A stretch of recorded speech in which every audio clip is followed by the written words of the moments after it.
welcome to another video of the Yoga of Life. So today's topic that I will talk about is self-improvement and the need for wanting self-improvement versus allowing it to happen. So in my opinion,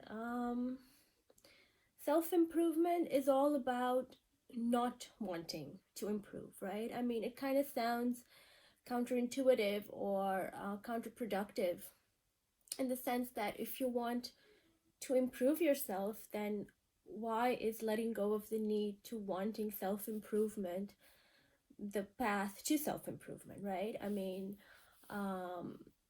it seems to me, and that's what I kept thinking for a very long time, that if I want to improve, then I should want self-improvement. And that's how I kind of lived my life. I was all about what is the next book I can read, or what is the next course I can take, or what is the next self-help kind of the bandwagon that I should be on so that I can be a better person. And I would perpetuate relationships in my life, or dynamics in my life, or friendships with people who would always criticize me, would always kind of say, oh, this isn't okay with you. And that would be my next drug. So it was like cocaine for me. It was like, okay, what is the next high I need to get so that I can be a better person? And that became an addiction of sorts. And what that did to me was I was never enough. I was never enough for myself. And because I was never enough for myself, naturally, I was never enough for anybody else, because the kind of people I attracted in my life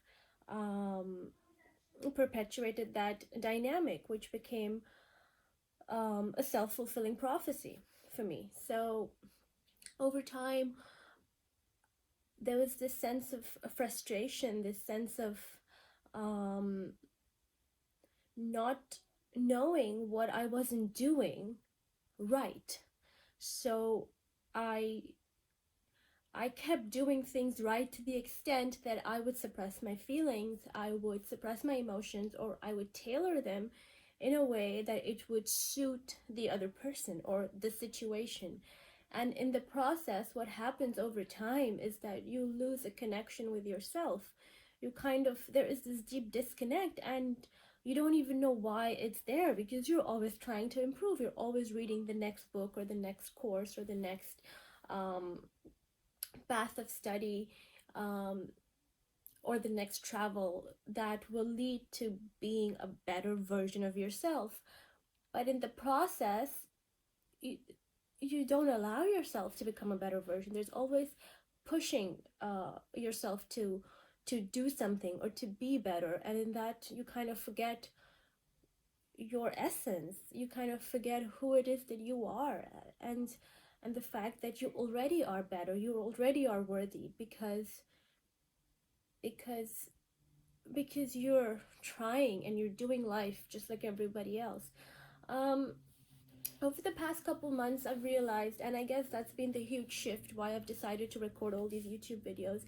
And before, I had this sort of, I would say, self-doubt, and I wasn't sure if I could record all these YouTube videos. I wasn't sure if I had anything to say, and I was like, I mean, I'm not someone who has something to say, so why would people listen to me? There was always, oh, I need to do this to be able to know this so that I can go and record a YouTube video, for instance. And I realized I really don't need to know anything. I already know. That doesn't mean that I don't want to learn. That doesn't mean that I don't want to be better, or I don't want to read or more, or to study more. It just means that my primary pull isn't from that need of wanting. I also realized that the more we want it, the more it evades us. What that means is that the more we want it, the more we're not going to get it, because we keep bumping into a wall.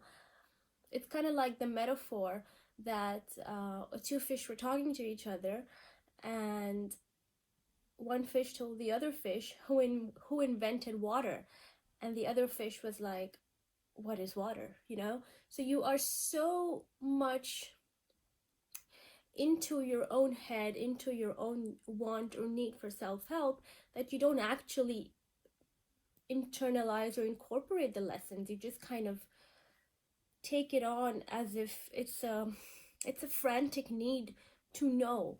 And I realized knowledge or self-help isn't how many courses you've taken. It's in the awareness of knowing where you are in your life presently and how you are, and allowing yourself to feel everything you're feeling, to be okay with everything that you're going through, and not pushing or wanting something, yet allowing yourself to kind of explore and become who you want to become.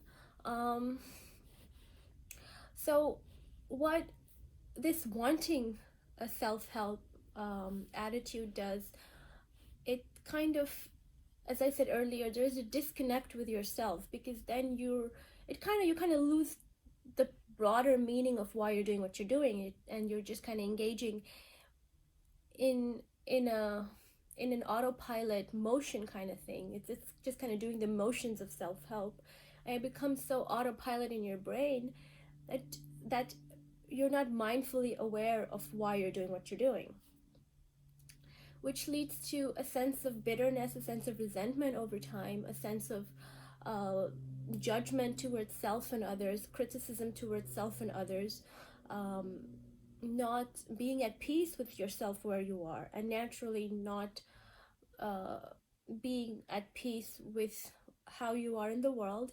And also, it comes out in a dynamic that you're not at peace with where other people are or where everyone else is. There's a sort of bitterness and anger and criticism.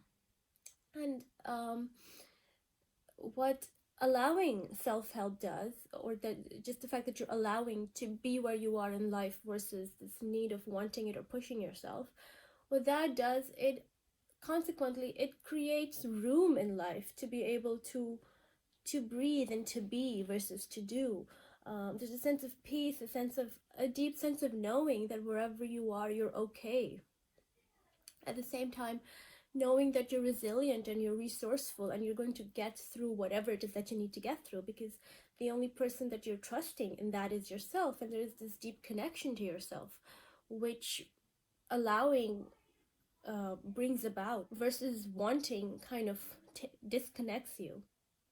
So there's this deep connection with yourself, and you kind of know that you can always go back to yourself, the home in yourself that you have.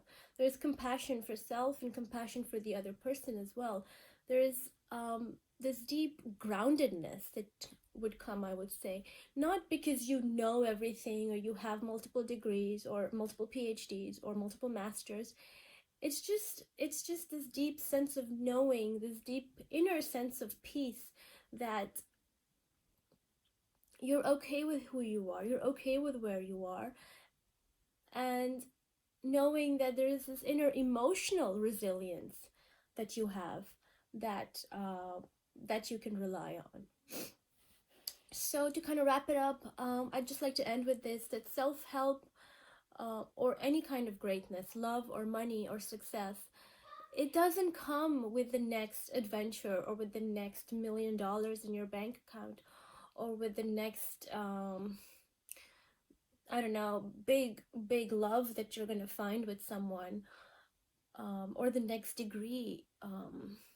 It just really comes in the mundane everyday of every day, the everyday sitting with yourself, the everyday awareness and contemplations in yourself, in the most mundane and routine moments, in the walk that you're having with your kids or with your dog, in the morning coffee that you're drinking,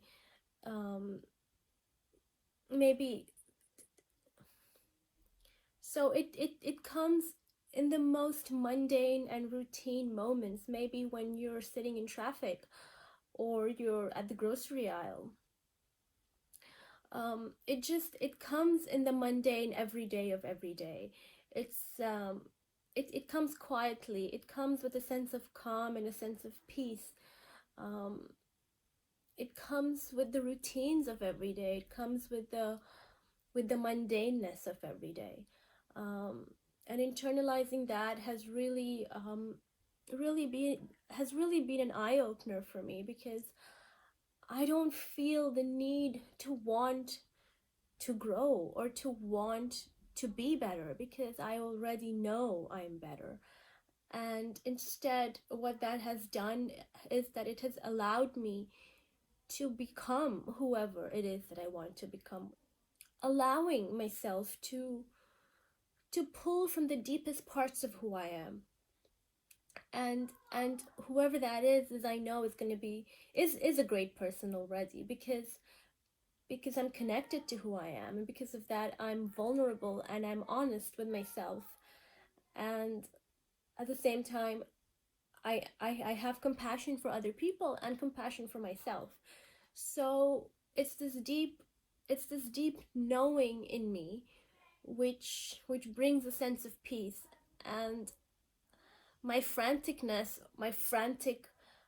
need to want to be better, I had never felt this deep peace or this deep knowing. It was always a kind of time is running out and I need to do this, or I should do this. It was always shoulds and shouldn'ts. It wasn't this deep peace of just allowing, which has really been a game changer for me. Thank you. Don't forget to like and subscribe to be kept updated on new videos. And if you have any comments or thoughts on the topic, then please leave a message in the comments.